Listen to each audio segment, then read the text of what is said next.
السلام علیکم، آپ دیکھ رہے ہیں میرا یوٹیوب چینل میں ابرار حسین ایڈوکیٹ، اور آج ہم بات کریں گے ہبہ کے اہم ٹاپک کے اوپر۔ سپریم کورٹ کی ایک ججمنٹ آپ کے ساتھ ڈسکس کریں گے، جس میں ہم جاننے کی کوشش کریں گے کہ اگر بہن اپنے بھائی کو ہبہ کر کے جاتی ہے یا تملیک کر کے پراپرٹی گفٹ کر دیتی ہے تو کیا اسے بعد میں چیلنج کیا جا سکتا ہے، اور کیا اگر وہ اپنی زندگی میں چیلنج کر سکتی ہے صرف، یا اس کے جو پیچھے وارثان ہوں گے، بچے ہوں گے، وہ بھی اس ہبہ اور تملیک کو چیلنج کر سکتے ہیں یا نہیں کر سکتے۔ اور دوسری بات یہ ہے کہ یہ جو ٹائم کا ایشو ہوتا ہے کہ جو لیٹ ہبہ جات چیلنج ہوتے ہیں، اس کے متعلق سپریم کورٹ نے اپنی اس ججمنٹ میں کیا رائے دی ہے۔ کیا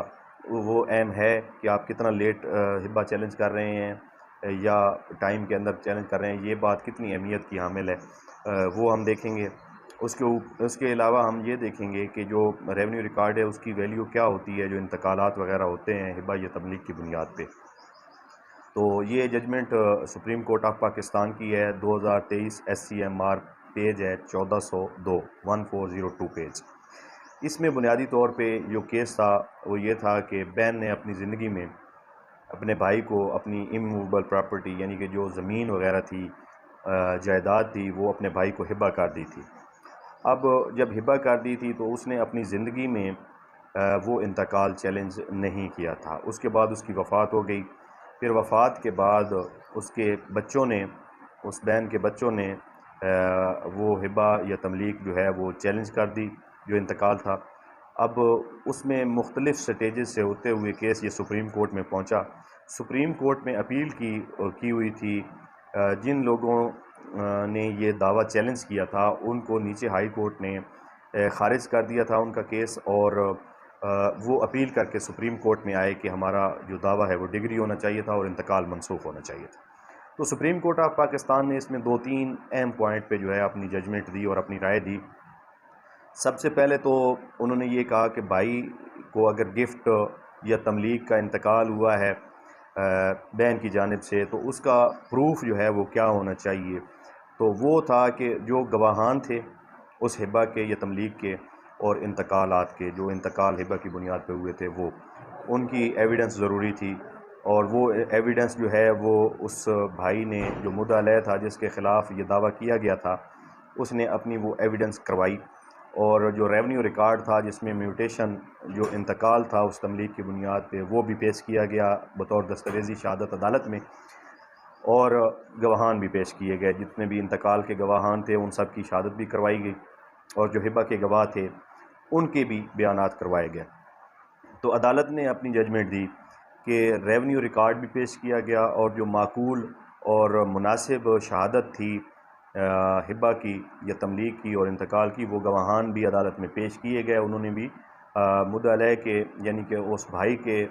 حق میں گواہی دی کہ یہ واقعی تملیک ہوئی تھی اور یہ انتقال بھی ہوا تھا، اور سب کچھ ہمارے سامنے ہوا تھا، اور پراپرٹی کا قبضہ بھی دے دیا گیا تھا، انتقال بھی کروا کے دے دیا تھا، اور اس نے اپنے بھائی کو جو پراپرٹی تھی وہ ہبہ کر دی تھی۔ اچھا، اس کیس میں ایک اہم نقطہ یہ تھا کہ یہ انتقال ہوا تھا 29/12/1981 کو۔ 29/12/1981 کو یہ انتقال ہوا، اور یہ انتقال چیلنج کیا گیا دعویٰ استقرار حق کے ذریعے۔ اس بہن کے وارثان کی طرف سے یہ دعویٰ کیا گیا۔ اس بہن نے اپنی زندگی میں دعویٰ نہیں کیا تھا اپنے بھائی کے خلاف، اور جو دعویٰ ہوا اس انتقال 1981 کے انتقال کے خلاف دعویٰ ہو رہا ہے 1997 میں، 3/5/1997 کو دعوے کے ذریعے یہ انتقال چیلنج کیا گیا، سول سوٹ کیا گیا۔ تو عدالت نے یہ کہا کہ یہ دعویٰ اگر دیکھا جائے تو ایک تو ٹائم کے حساب سے بھی ٹائم بارڈ ہے، اور قانون میعاد کے تحت اگر دیکھا جائے تو یہ ٹائم بارڈ ہو چکا ہے، اور 15 سال کے وقفے کے بعد یہ دعویٰ کیا جا رہا ہے۔ حالانکہ انتقال کی جو عمل درآمد تھا یا جو انٹری تھی وہ تو 1981 میں ہی ریکارڈ میں انٹری آ گئی تھی۔ اس کے بعد 15 سال تک جو ہے اس کو کسی نے نہ چیلنج کیا، نہ ہی اس بہن نے خود چیلنج کیا، نہ ہی اس بہن کی وفات کے بعد پھر اس کے وارثان نے چیلنج کیا۔ تو 15 سال کا ڈیلے اس میں آ گیا کہ 15 سال کے وقفے سے یہ انتقال چیلنج کیا گیا تھا۔ اس کے علاوہ سپریم کورٹ آف پاکستان نے ایک بڑا اہم نقطہ اس میں ڈسکس کیا، وہ یہ کہ جو اب یہ جن لوگوں نے، جن وارثان نے دعویٰ دائر کیا ہوا ہے اور انتقال چیلنج کیا ہوا ہے، وہ بنیادی طور پہ اس بہن کے وارثان ہیں، بیٹے ہیں اور بیٹیاں ہیں جنہوں نے چیلنج کیا ہے اپنے ماموں کے خلاف، اس بہن نے اپنی زندگی میں اپنے بھائی کے خلاف دعویٰ کر کے یہ انتقال چیلنج نہیں کیا تھا۔ تو سپریم کورٹ آف پاکستان نے کہا ہے اس ججمنٹ میں کہ صرف سمپل یہ زبانی الزام لگا دیا کہ جی ہماری فراڈ ہوا تھا، ہماری ماں نے جو ہے وہ انتقال نہیں کروا کے دیا تھا، تو ویگ قسم کے جو ہے ایلیگیشنز تھے، یعنی کہ صرف زبان سے کہہ دینا کہ فراڈ ہوا تھا، اور ایسے الزام کی بنیاد پہ جو ہے وہ انتقال جو ہے وہ منسوخ نہیں کیا جا سکتا جب تک کہ حالات و واقعات اور شہادت سے یہ چیز ثابت نہ ہو جائے کہ واقعی فراڈ ہوا تھا۔ تو سپریم کورٹ آف پاکستان نے کہا کہ وہ اپنی زندگی میں، اس نے اپنی پوری زندگی میں یہ چیلنج نہیں کیا، اور جو یہ اپیلانٹ ہیں جنہوں نے اب سپریم کورٹ میں اپیل کی ہوئی ہے، یعنی کہ جو اس بی بی کے وارثان تھے، وہ سمپل ایک زبانی الزام لگا رہے ہیں کہ ہم سے فراڈ ہوا ہے۔ تو اس بنیاد پہ اگر ریونیو کا ریکارڈ دیکھا جائے تو وہ بھی موجود ہے، اور گواہان کی شہادتیں بھی ہو گئی ہیں جنہوں نے یہ کہا ہے کہ جی ہبہ ہوا تھا ہمارے سامنے اور انتقال بھی سامنے ہوا تھا، اس پہ ان کے سگنیچر بھی موجود ہیں۔ تو سپریم کورٹ آف پاکستان نے کہا کہ جب اپنی زندگی میں اس نے چیلنج نہیں کیا، بعد والے اس کو چیلنج نہیں کر سکتے۔